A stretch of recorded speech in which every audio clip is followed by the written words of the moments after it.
Assalamualaikum warahmatullahi wabarakatuh. Hi guys! I would like to start this video by saying I am deeply and sincerely sorry. What am I sorry about? I'm sorry about the fact that I posted a community post the other day. I said many words that I am not proud of. I made several comments that I'm not proud of, and I hurt a lot of people with my words, directly and indirectly. I have now deleted that community post, but the damage is done already and there's no turning back. I can't change what happened, but I can hold myself accountable for it, and that's exactly what I am going to do. So once again, guys, I am extremely sorry for that community post. I've also apologized to the people that I passively mentioned in my community post. I didn't actively mention their names, but it was very passive aggressive and it was very petty, and I did mention like indirect hints at people. As I was reading all the comments, it really dawned on me where my mistakes lied, how I was so wrong, and how I approached the situation very immaturely. So last night, few ex-Muslims were having a live conversation completely unrelated to the topic of my community post, and I joined in and I publicly apologized to her for my words. And subhanallah, this girl's reaction to the whole thing was just hats off to her. She handled the situation in the most respectful way possible, and that just blew me away. Like, her character blew me away. As I got to know her a little bit more, I realized that not all ex-Muslims are haters. Not all ex-Muslims have a personal vendetta against you. And just because someone is criticizing and critiquing the ideology, or they're hating on Islam, or they don't agree with Islam, that doesn't mean that they're hating on you personally.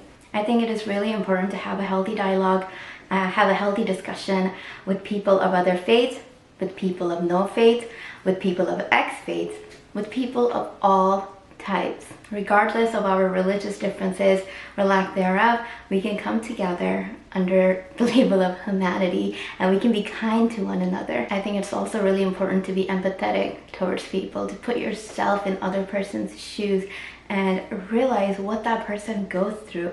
Just because you have this perfect life, perfect, happy, rosy life, doesn't mean that everyone else has that perfect life as well. Doesn't mean that the other people are not suffering. I grew up in a very healthy environment where I had the freedom to choose my religion, where I had the freedom to explore other faiths, where I had the freedom to choose if I want to wear the niqab or the hijab or the abaya, but that is not the case for everyone. So I get it.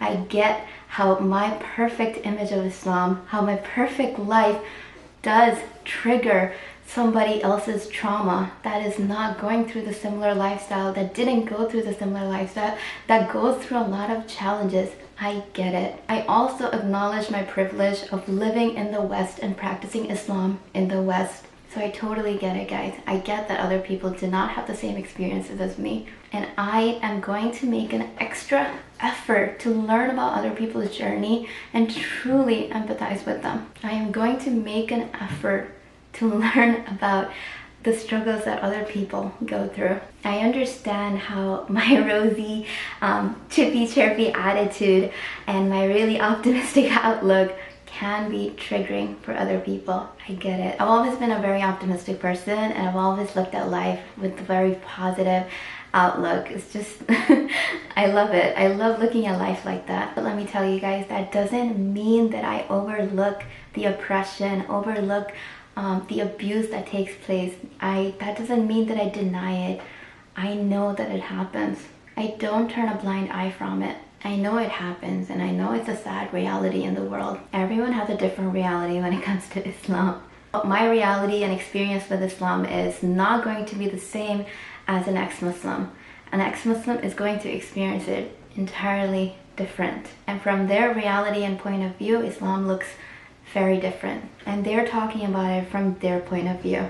So what we must do is have a healthy dialogue with them, not attack them. I will continue making the videos on Islam and clearing up misconceptions about Islam and hijabs and niqabis, keeping in mind that everyone has the right to tell their truth. Just because your truth does not align with the other person's truth, that doesn't automatically make them a hater. I am still learning so much every single day, and I will continue learning. Thank you. Thank you for being part of this journey with me and helping me learn things that I did not know about, bringing attention to things that I was not aware about. So to all my well-wishers that were generally my well-wishers and were just trying to educate me and I labeled you as a hater, I am sorry. I will do better. I hope I was able to express my thoughts clearly, but if I made any mistakes or if I said something that is offensive, I am genuinely sorry, and just call me out on it. Let me know in the comments something that I might have said that's triggering for other people. Like I said, I'm still learning and I'm doing my best. My aim for my entire channel has always been to educate. It's never been to change someone's mind. It's never been to convince someone of something else. It's just simply to educate. It's just to clear up the misconceptions about hijabis and niqabis and Muslim women. I am one Muslim woman, so I am telling you my life story and the way I practice Islam. My aim has never been to convert people into the religion of Islam. My aim for this channel is to show you the reality of Islam through my eyes, my mind, and my point of view.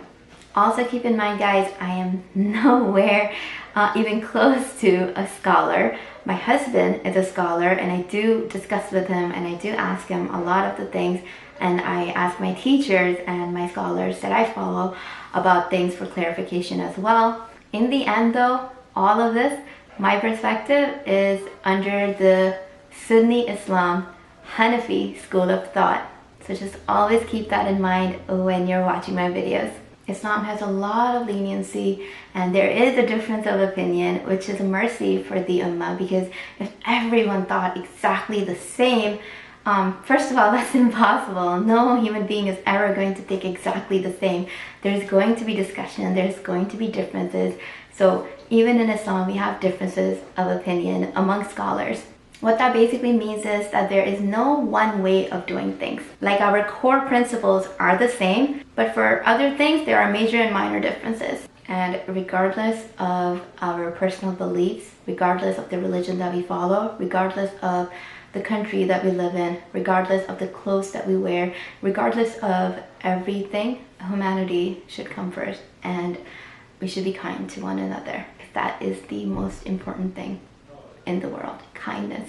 So always be kind, guys, because we have no idea the struggles and journey that other people are going through, the battles that other people are facing and going through. They might not always vocalize them, but they're there. So be sensitive. I'm giving this advice to myself before anyone else. Be sensitive and be reflective. Thank you for listening, guys. Okay, bye.